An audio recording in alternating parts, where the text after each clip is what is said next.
Hola familia, bendiciones, espero que estén súper pero súper bien. Bienvenidos una vez más a nuestro canal y esto es Mensajitos de Fe.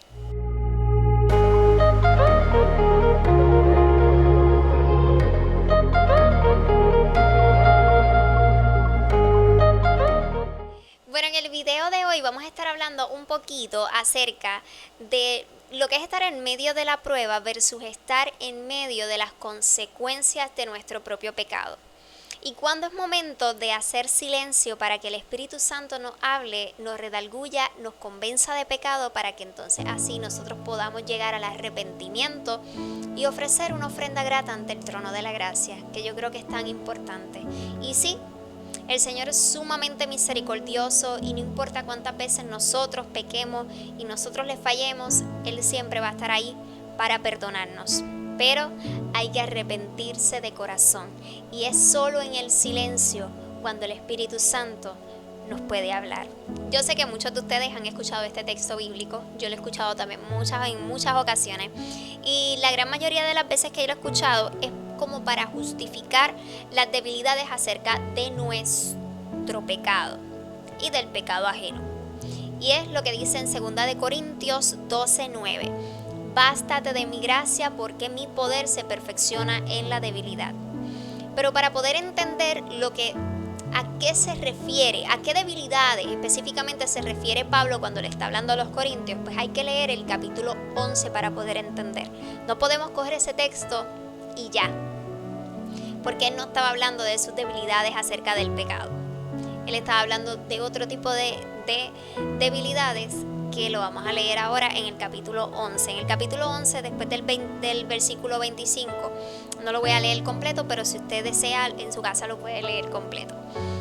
3 veces he sido azotado con varas, una vez apedreado, 3 veces he padecido naufragio. Una noche y un día he estado como náufrago en alta mar. En caminos muchas veces en peligros de ríos, peligros de ladrones, peligros de los de mi nación, peligros de los gentiles, peligros en la ciudad, peligros en el desierto, peligros en el mar, peligros entre falsos hermanos, en trabajo y fatiga, en muchos desvelos, en hambre y en sed, en muchos ayunos y en frío y en desnudez. Y además de otras cosas, lo que sobre mí se agolpa cada día es la preocupación por todas las iglesias. Cuando entonces vamos a lo que dice en el versículo 9 del capítulo 12, bástate de mi gracia porque mi poder se perfecciona en la debilidad. Por tanto, de buena manera me gloriaré más bien en mis debilidades para que repose sobre mí el poder de Cristo. Pero vamos a leer el número 10. Por lo cual, por amor a Cristo, me gozo en las debilidades, en afrentas, en necesidades, en preocupaciones, en angustias, porque cuando soy débil, entonces soy fuerte. Ahí podemos ver que Pablo está hablando de las debilidades cuando está en angustia, cuando está en necesidad, cuando lo habían apedreado, cuando estaba pasando por la prueba. No estamos viendo que Pablo está diciendo que sus debilidades son a raíz de pecado. Ay, porque tengo una debilidad de mirar la mujer ajena. Ay, porque tengo la debilidad de mentir. Él no está hablando de la debilidad en base al pecado. Él está hablando de la debilidad cuando estaba en medio de la prueba. Cuando estaba en peligro, cuando su vida corría peligro en medio de la ciudad, en medio de los ladrones, cuando sus propios amigos, sus propios hermanos estaban siendo falsos con él. De eso es que él está hablando. Por eso, cuando tú estás que no puedes más, cuando las circunstancias a tu alrededor te dicen que el propósito de Dios en tu vida no se va a cumplir, Él dice, bástate de mi gracia porque mi poder se perfecciona en tu debilidad. No importa por lo que estés pasando, yo me voy a glorificar en tu vida. No importa por lo que estés pasando, tú vas a ver las promesas que yo te he hecho en tu vida. En medio de tu angustia, bástate de mi gracia, porque mi poder se va a perfeccionar en tu debilidad. Ahí entonces podemos diferenciar lo que es estar en una prueba y estar en las consecuencias de tus actos por tus malas decisiones a raíz de tu pecado. Ahí es donde tienes que decir, espérate, si yo estoy mal y yo estoy pecando contra ti, yo me rindo a tus pies. Y en medio del silencio, dejo que el Espíritu Santo me redarguya. Vamos a recordar cuando esta mujer pecadora fue a donde Jesús y ante sus pies le derramó perfume. Y estando detrás de Jesús, a sus pies, llorando, comenzó a mojar los pies de él con sus lágrimas y los secaba con los cabellos de su cabeza. Y le besaba los pies y los ungía con perfume. Al ver esto, el fariseo que le había invitado a comer dijo en sí mismo, o sea, en su mente dijo: si este fuera profeta, conocería quién y qué clase de mujer es la que le está tocando, porque es una pecadora. Entonces respondió Jesús, le dijo: Simón, tengo algo que decirte. Él le dijo: di, maestro. Cierto acreedor tenía 2 deudores. Uno le debía 500 monedas, el otro solamente 50 monedas. Como ellos no tenían con qué pagar, perdonó a ambos. Entonces, ¿cuál de estos lo amará más? Respondió Simón y dijo: supongo que aquel a quien perdonó más. Él le contestó: has juzgado correctamente. Y dando la vuelta hacia la mujer, le dijo a Simón: ¿ves a esta mujer? Yo entré a tu casa y no me diste agua para mis pies, pero ésta ha mojado sus pies con sus lágrimas y los ha secado con sus cabellos. Tú no me diste un beso, pero desde que entré, ésta no ha cesado de besar mis pies. Tú no ungiste mi cabeza con aceite, pero ésta ha ungido mis pies con perfume. Por lo cual te digo que sus muchos pecados son perdonados, puesto que amó mucho. Pero al que se le perdona poco, poco ama. Y a ella le dijo: tus pecados te son perdonados. Si vemos, esta mujer pecadora supo que Jesús iba a estar en casa de ese fariseo. Y ella fue. Ella no fue simplemente con aceite a ungirle la cabeza, decirle: ay, este Jesús es el Mesías, voy a ir a donde él, voy a ungirlo, voy a bendecirlo. Ella no fue así. Ella, sabiendo que es pecadora, que había sido pecadora, que era pecadora en la ciudad, como dice la palabra, ella reconociendo sus pecados, no tan solo reconoció que él era el Salvador y que él era el Mesías, no. Ella sabía que no era digna de estar delante del Mesías. Así que ni tan siquiera se le paró de frente, sino que de espalda a él se postró a sus pies. Con lágrimas limpió sus pies con sus propios cabellos. Le secó sus pies y le ungió los pies con perfume.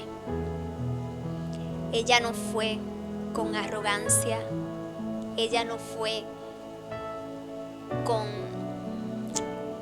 con prepotencia, ella fue humillada ante los pies del Mesías, reconociendo que era una pecadora.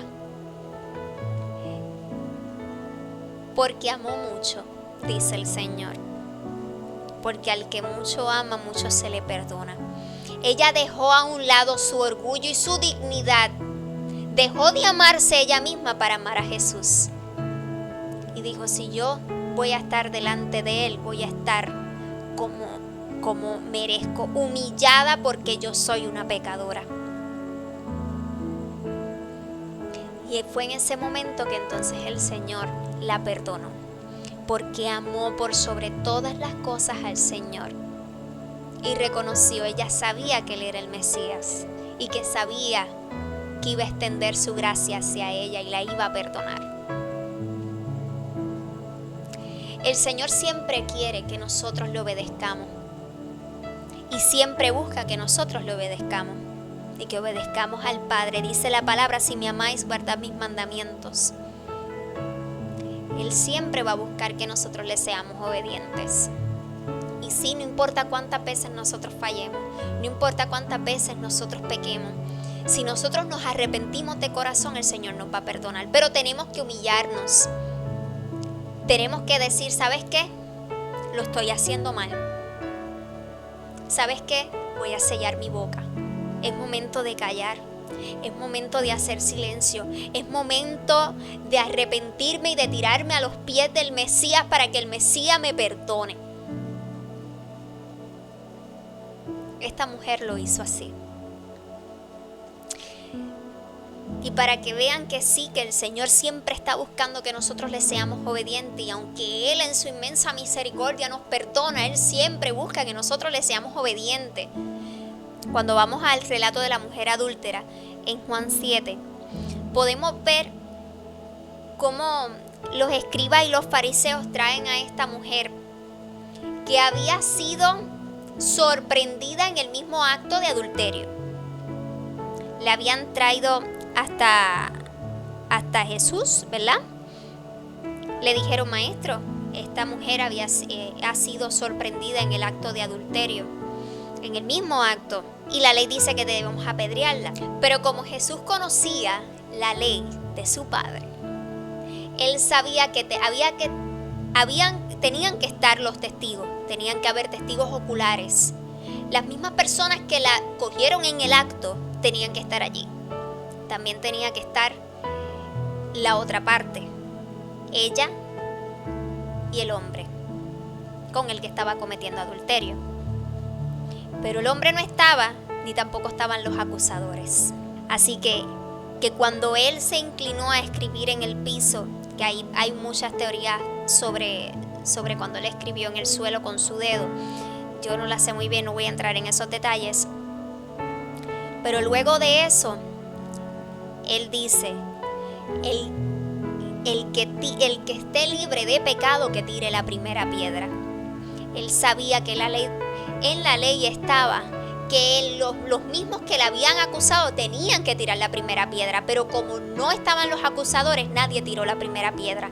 Y nadie más de los que estaba allí podía tirarla, porque entonces ellos estarían cometiendo pecado. Así que los acusadores no estaban. Por consiguiente, los demás no podían tirar piedra. Así que los demás se fueron. Entonces Jesús se dirige a ella diciéndole, ¿dónde están los que te acusaban? ¿Ninguno te condenó?